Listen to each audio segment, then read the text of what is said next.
Brazil, a blessed and rich land. Not perfect, but loved nonetheless. It's captivating, so big and diverse. And to represent all of this territory, we have the national symbols, the national anthem, the coat of arms, and the flag. Brazil, with an S, huh? And what does Brazil mean? If you grew up in the football country, you know the name comes from the tree, pau-brasil, which in the colonization was the most sold product of the region. What is story? The name represents something local. Although, what does Brazil from pau-brasil mean?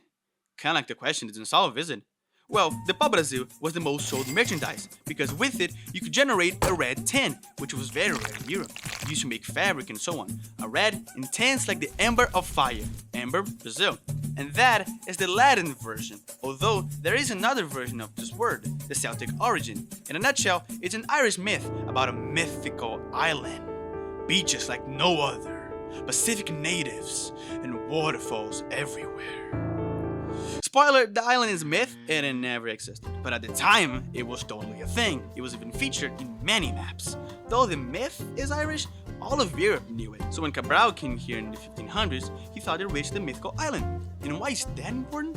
The name of this island, High Brazil. I know. In the Celtic, the translation of Brazil would be blessed. So the Brazil of pau-brasil came from High Brazil? No one knows. The two versions came from different languages and have different meanings. Maybe one has inspired the other, and maybe it's just a huge coincidence. There's a big debate about it. But it's an old name. Its references were lost in history. The important part is that we may not know precisely where the name came from, but we got used to the word, and today we're proud to be Brazilians. And now, all of its origins can be put in the flag that... Oh, yeah. Let's talk about the flag. Brazil's flag, it's gorgeous. Its motto, it's very different from other traditional country flags. It's not as basic as France, and it has more vibrant and different colors. But none of the meanings of the name is in its flag. The name of the country is red, and there's no red in the flag? It had one job! But okay, right? Argentina means silver, and there's no silver in the flag. Let's have a closer look at this flag, shall we? Before we continue, I want to remind you that if you are enjoying this video, leave a like. And if you want to see more videos, subscribe. Now, back to the video. This is the Brazilian flag, a spring green field with a gold diamond. In the center, a sky blue sphere, crossed by a white strip in an oblique direction. And in it, written the duties, Ordem e Progresso, in addition to the sphere that is filled with stars. Absolute cinema. Now, what are the meanings? Well, if you grew up in Brazil, you heard a story that the green represents the forest, the yellow represents the wealth, blue, the ocean, and white, peace. Absolute cinema. But is it though? Well, the blue sky sphere actually represents the morning of 15th of November of 1889, the Republic Proclamation, since the stars are aligned the same as that day.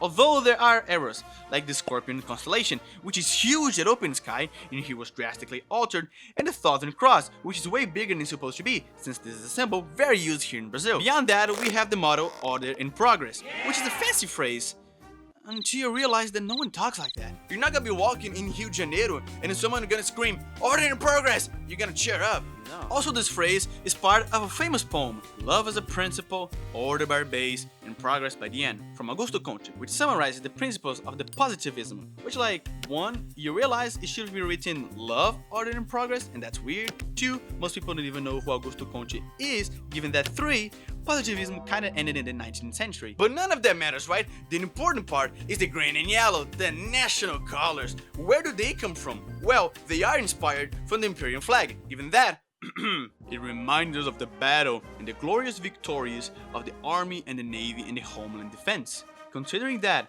those colors, independently of the governed state, symbolizes the perpetuity and integrity of the country among other nations. Which is the fancy way to say it's a copy. It's not like at the time, yellow and green were nationally admired. So much so, the journal O Rebate from 1888 criticized keeping the colors. It would mean what? Hope and despair? Grass and corn? That grass and corn line always get me. So this is the end of the story, right? They were going to proclaim the Republic and did it the Brazilian way and never changed it to this day. The end. Now, because we still don't know why these colors are in the flag. You have to understand that in the 19th century, green and yellow were not popular. There were no flags with these main colors. To get to the bottom of this, we need to go to the year of the creation of the imperial flag. And here we enter into sketchy territories, since the sources are so few. But what you're going to find on the internet as the main explanation is the reason I gave for adopting the color yellow with the green one, as this is the color of the House of Braganza, and the yellow is the House of Lorena, which the imperial family uses. Who said that was an agent in a diplomatic mission in Europe. Dom Pedro I was from the House of Braganza, and his wife, Maria Leopoldina, was from the House of Habsburgo-Lorena. So that's it. The colors so republican and patriotic that Brazil proud itself are in fact from the monarchy, a king that left after 9 years, and a queen that most people don't even know the name of. So that's the end. Not quite, because this explanation is from September of 1823, but the proclamation of independence, the independence or death, it's in 1822. Another reason this story doesn't make much sense is that the so-called diplomatic agent is Antônio Teles da Silva Camim Menezes, and his diplomatic mission was at Austria, so much so that he speaks to Clemens von Metternich, Prime Minister of Austria. And it's important to understand that back then Brazil was consolidating its independence as a nation. That's why Teles was there. Also, the Empress of Brazil was the daughter of the Emperor of Austria, which means it was really important to have the Austrian as ally. So that means Antonio would come up with this whole story just to convince the Prime Minister? Maybe, and I can explain why later on. But wait a minute, nonetheless, if in 1889 there was a declaration explaining the origins of the colors in the flag, certainly there must be a declaration of the flag in 1822, right? Yes, it exists, but it doesn't explain why though. Although, in the National Top Declaration, it was specified the colors, spring green and gold yellow. If you know what a top is, bro, what are you doing? But it was a kind of badge of clothing decoration. Plus, in the same day that this famous phrase was said, Dom Pedro smashed his blue and white top and said to the people to put green and yellow top. So since day one, Brazil is yellow and green. But why? Clearly it's because the flag comes before Brazil itself. That's because the imperial flag is nothing more than the pavilion of Dom Pedro I, pavilion being the personal flag of the regent prince. Who painted the pavilion was Jean-Baptiste Debré, French painter who obviously got inspiration from the French standards. Once finished, Debré also showed his sketch to another painter, Félix Taunay. And if you're like me, has never heard of this man, even though he's one of the greatest artists in Brazil, and Taunay said he did not like the presence of green and asked to change to red, but Dom Pedro completely denied Taunay's request. He later even let the crown change to red, but not the field, because to him the colors reminded of the richness and forever spring of Brazil. And beyond the colors, Debré also put plants to represent Brazil. That one you thought about. Tobacco and coffee. What more could represent Brazil than the plant where it got its name from? So now the story must be over, right? The end. Almost there. The same Debré, by order of the king Dom João VI in 1820, created a sketch for the Brazil flag. And it looks like that. So what's the reason he would order a flag to Debré? That's impossible to know, since the flag was only discovered in 1940 in the personal files of the king, maybe to be the flag of an independent country. Nonetheless, this design inspired all of the Brazil flags after. In Debré's sketch, there was even a dragon of the House of Bragança in green, which goes against the Teles theory. If there is already a dragon to represent Bragança, why he put the field in green? And why not a lion to represent the House of Habsburgo? Besides that, the House of Bragança is not represented by the green, first by blue and white, as we can notice from the Brazil colony and Portugal flags, along with personal flags of the King of Portugal. The green is never used. The only exception would be Dom Pedro II, which has a green field. Maybe Debré liked this flag and makes it with Napoleon's. Maybe José Bonifácio had all this idea and Debré only draw it. There's no way to know. There isn't a single document from the time. So that's the end, right? Yes, finally we came to the end. A name that represents an island and the color red, but doesn't have red, but green and yellow, because Dom Pedro liked it. Now you may ask, didn't no one notice that? There wasn't any guy who could tell the story of the name of Brazil and maybe change to something that could represent something local?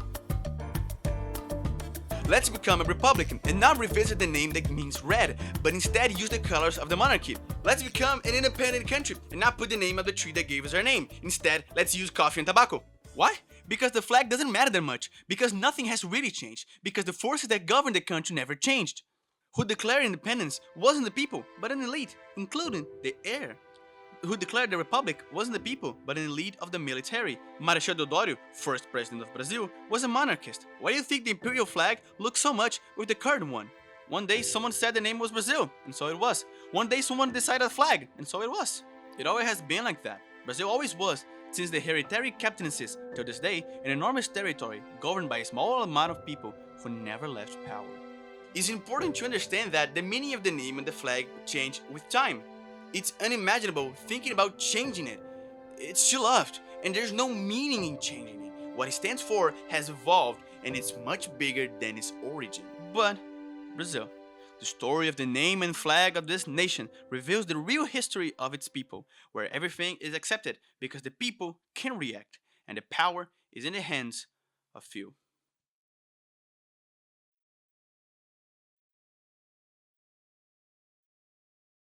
If we don't know where the yellow and green came from, we know the blue and white that came from Portugal. At least that.